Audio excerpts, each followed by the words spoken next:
Vous savez, au-delà de l'insécurité, des meurtres, des agressions, il y a un autre problème que ces gens-là posent dans notre pays,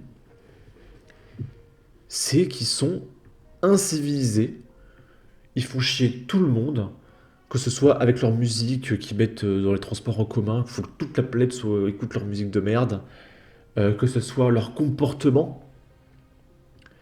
Et là, on va regarder en fait des jeunes, donc ils font de mal à personne en soi, mais leur comportement est nuisible.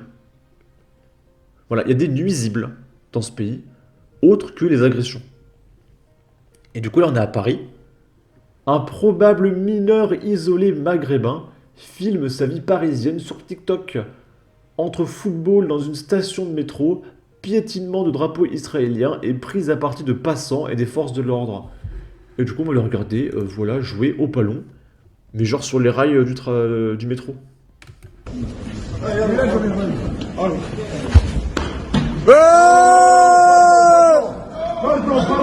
Alors je crois que le mec là-bas n'a rien demandé. C'est-à-dire qu'il a juste pris la balle dans la tronche gratuitement parce que le mec il voulait jouer, voilà.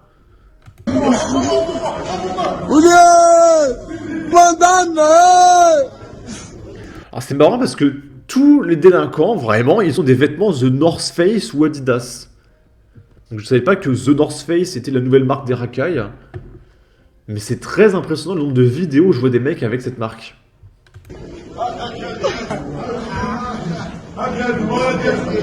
صحيح صحيح ولا با.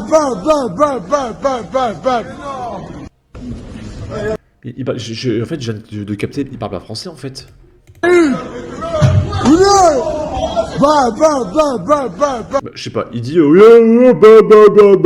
donc je sais pas trop, je connais pas cette langue. J'ai bien une petite idée, mais je risque de faire fermer cette chaîne, donc je ferai pas de remarques là-dessus. Mais voilà, ils font du ballon, voilà, au-dessus des rails, il y a aucun problème. C'est pas une agression, mais c'est de l'incivilité en fait, c'est un manque de respect. C'est chiant, ça casse les couilles en fait. Bon, un probable mineur isolé. Pierrot ne se prend même plus la tête à donner l'illusion de vérifier ses sources. Apparemment, le dieu de l'électricité ne nous est pas favorable, dommage. Pourquoi ils se gêneraient? Ils ont tous les droits. Comme d'hab. La casquette, le regard haineux, le haut de survêt, Nike, survêtement, taille réglementaire pour les chaussées. Chaussées? Ouais. Comment un État peut être impuissant à ce point? Une impuissance elle-même organisée avec des lois et des conventions internationales qui ne sont plus en adéquation avec la réalité aujourd'hui. Et puis le problème, c'est que là, ce qu'ils font, c'est pas un crime. Tu peux pas les arrêter pour ça. Ils sont juste débiles. Ils sont pas civilisés. Enfin, en fait, c'est comme essayer d'encadrer des animaux, en fait. Tu peux pas. Enfin, tu peux pas les arrêter, c'est pas des criminels, mais pourtant, tu peux pas les insérer dans la civilisation, en fait. Ils sont trop malsains. Bon. On va regarder d'autres faits divers. À Béziers, dans le 34, des adultes s'introduisent dans un collège, voilà, comme ça, et défoncent une élève et une surveillante. Voilà. C'était l'échauffement du matin après le petit-déj, voilà, il fallait un peu se muscler. Vas-y, on est en France, donc on a tous les droits, donc vas-y, on va éclater des mecs. Tu as une école, vas-y, c'est des profs faciles. On va appeler les copains, on va regarder ça. C'est vers la fin de la récréation de 10 heures que les choses ont dégénéré. Alors que des professeurs rentrent dans le collège après leur pause, deux adultes forcent le passage en même temps qu'eux. Un troisième escalade le portail une fois la porte refermée et les trois adultes se dirigent vers le hall de l'établissement. Ce sont des proches d'une élève qui ont eu vent d'une bagarre pendant la récréation alors qu'une famille est convoquée pour tenter une médiation. Ces trois adultes s'en prennent physiquement d'abord à une surveillante qu'ils prennent pour une élève, puis à une élève impliquée dans cette bagarre. La direction a porté plainte. Et comme je le dis à toutes les vidéos, il n'y aurait pas eu de problème s'il y avait des vigiles dans les écoles. Bon. Le personnel du collège a immédiatement exercé son droit de retrait et la grève prévue ce mardi dans l'éducation nationale devrait être très suivie à la DULAG, notamment pour soutenir la surveillante qui a été agressée. Une autre intrusion 10 jours auparavant. Les enseignants présents racontent une scène d'une grande violence à laquelle de nombreux élèves ont assisté.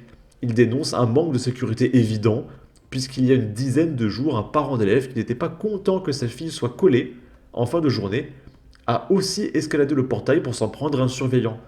Du personnel et des élèves du collège de la Dulague à Béziers ont été verbalement et physiquement agressés par plusieurs adultes ce lundi 5 février. Une plainte a été déposée par la principale de l'établissement, tandis que la rectrice condamne des agissements inacceptables.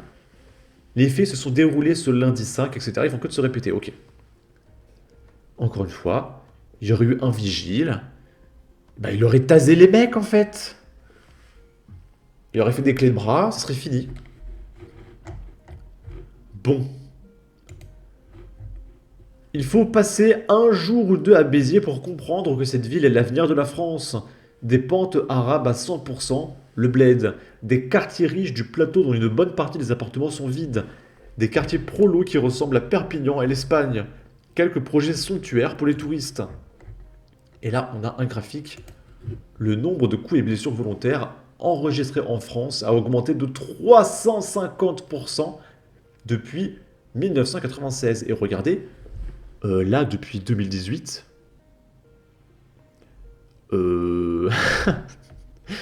ça fait plus 100 000 en 4 ans. Plus 100 000 en 4 ans. Alors qu'à la base, de plus 100 000, il fallait attendre de 96 à 2008, donc 12 ans. Donc ça va 2 fois plus vite. C'est vraiment, mais c'est exponentiel. Et à votre avis, là, depuis que la courbe elle explose, qu'est-ce qui s'est passé? Voyons voir. Qu'est-ce qui a bien pu arriver en France ces dernières années pour que l'insécurité explose? Alors il y a eu l'extrême droite qui a progressé dans les sondages. Il y a Jordan Bardella qui a du succès. Moi je pense que c'est l'extrême droite. C'est le seul rapport que je vois avec l'insécurité qui monte en ce moment. Je n'ai pas d'autre solution. L'augmentation statistique de la violence se traduit aussi par des sauts qualitatifs, agressions collectives et attentats dans les écoles. Partout, Des adultes, ça change, des individus ou des jeunes. Mais dans le fond, on sait quand même de qui il s'agit. La France, pays des Lumières, pauvre de nous, pays des ténèbres. Les enseignants se trouvent confrontés aux conséquences des causes qu'ils ont tant chéries pendant des décennies. Le karma. Ménard accuse l'extrême droite. Sur ce, n'hésitez pas à donner votre avis, votre opinion, à partager, liker, commenter. Ça aidera au référencement de la vidéo sur YouTube. Abonnez-vous, suivez-moi sur Twitter. Et à la prochaine pour de futures vidéos. Ciao!